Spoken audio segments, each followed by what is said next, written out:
Hey everyone!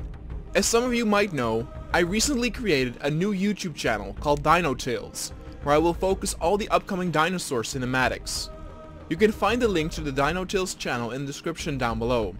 So if you like my dinosaur content and would definitely want to see more, please head on over there and subscribe to my dinosaur channel.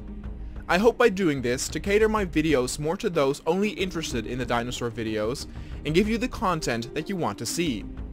Currently I'm uploading the current season episodes on there, but will start the newest season there very soon.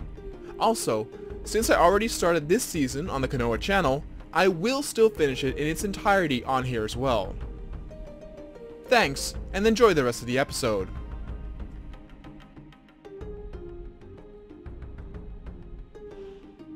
With the recent advertising and promotional campaign of the Prehistoric Zoo, with its 3 new carnivores, everything was going swell.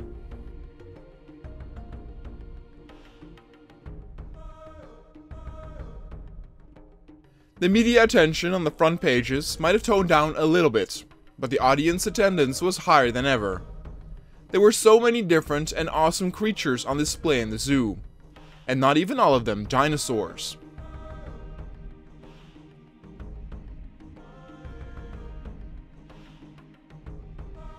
In fact, some of the more popular animals were the calancan, the woolly rhino, and the mammoths, and they were not dinosaurs. It proved that mankind could appreciate all types of animals from the animal kingdom, as is evident by other non-prehistoric zoos still being a fun dating spot or family outlet for a nice relaxing day.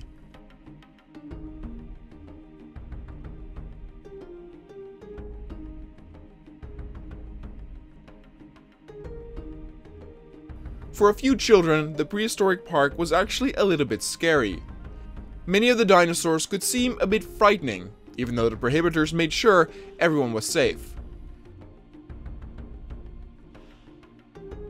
And even taking the prohibitors out of the equation, the dinosaurs still loved their new homes. The herbivores could be seen grazing in the sun, while the carnivores strolled around in a leisurely pace.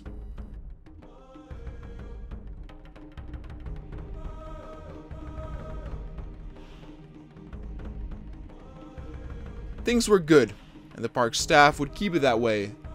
The discussions on the next creature to be added to the park actually reigned on for a few weeks now, without them coming to a unanimous decision.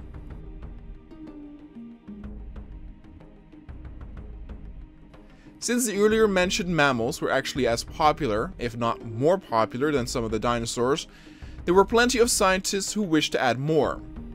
Then there were others who wanted to replicate a 3-dinosaur 6-month plan, but this time with herbivores.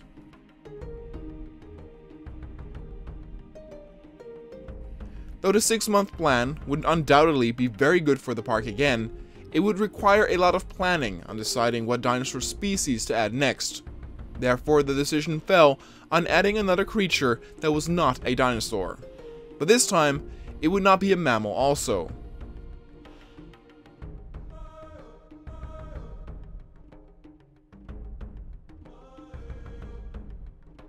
The creation and transport of the creature would still take a while, and thus the first creature that was introduced in the new year was the stygimolog.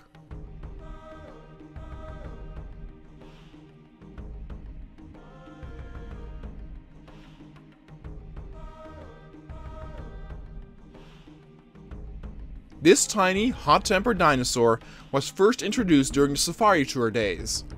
It resembled in many ways a more aggressive-looking Pachycephalosaurus, since it used the solid bone dome on its head for similar purposes.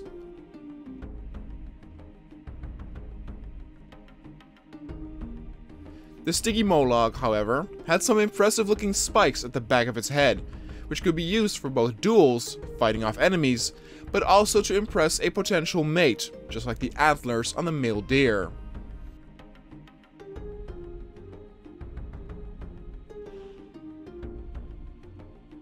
Due to the small size and their short fuses, they did require to live amongst one another and would be very agitated and fearful if left alone. Luckily, a handful were picked and moved towards the pen, and though initially not a lot of media attention was expected, they did receive their fair share of eyes on them.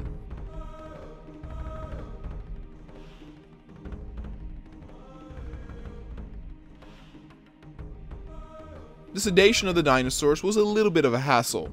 None of the dinosaurs attacked the vehicles, even though they easily could, but their speed and size made them a bit tricky to hit by the rangers.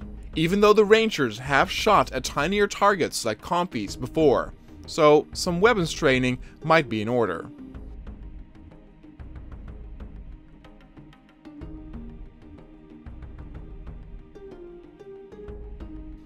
They were especially popular with a younger crowd due to their looks, but also how animated their movements were. They were very jittery and jumped all over the place, full of energy. Many audience members of course hoped to see a duel between two or more of the Stygimoloch, but chances of that were very slim.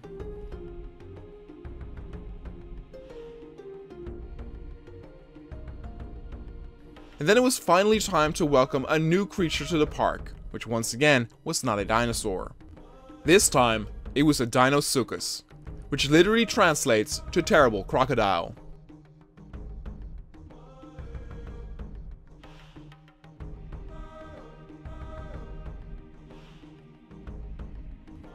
These were the forefathers of the alligators and crocodiles we know today. These giant meat eaters could grow up to be 12 meters long, but aside from their size, they were still quite similar to that of its more modern counterpart. Much similar to that of the Megalodon, which in terms of looks are also very similar to that of a regular shark, but then just a lot bigger.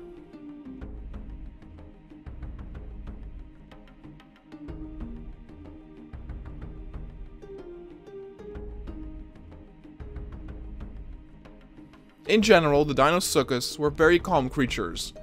They would not waste energy if they did not have to. They were very fast in water, but quite slow on land, though one should not underestimate its ability to sprint for a short while.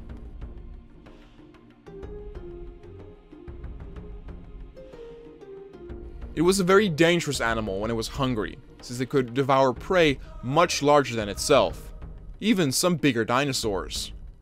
The technique would be often comparable to the killing of a wildebeest, where the Dinosuchus would drag its victim in the water to drown it.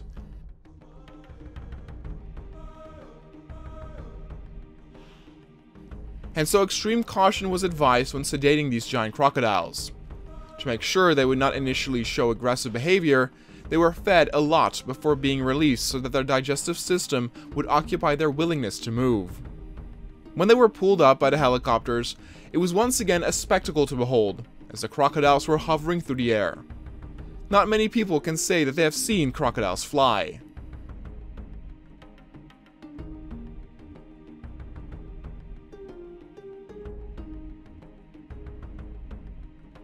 Since in terms of behavior, but also needs, they were not that different from crocodiles and alligators today, their pen was especially catered to resemble a swamp area. Other creatures in the park that had this were the Spinosaurus and the Baryonyx.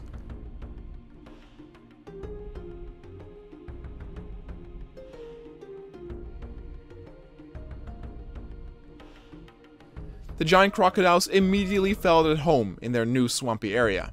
Though of course with crocodiles, you can never know just by looking at them.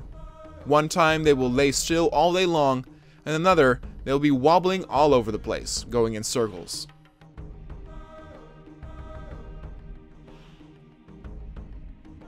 But eventually they too would lay in the sun to warm their body temperature, and at night and in the shade, there was often not much movement to be detected.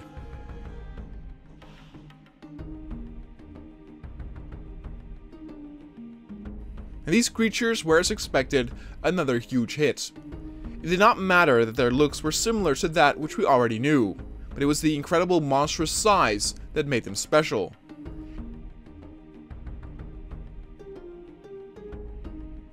Everyone wanted to see a glimpse of these magnificent creatures, and since 3 of the crocodiles were added, a nice view was almost always guaranteed.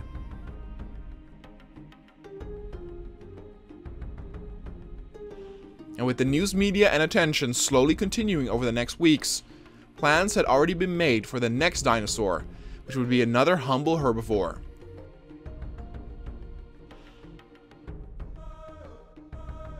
There were no other dinosaurs that resembled the Stegosaurus in a way in the park, and thus the newest addition was the Cantrosaurus.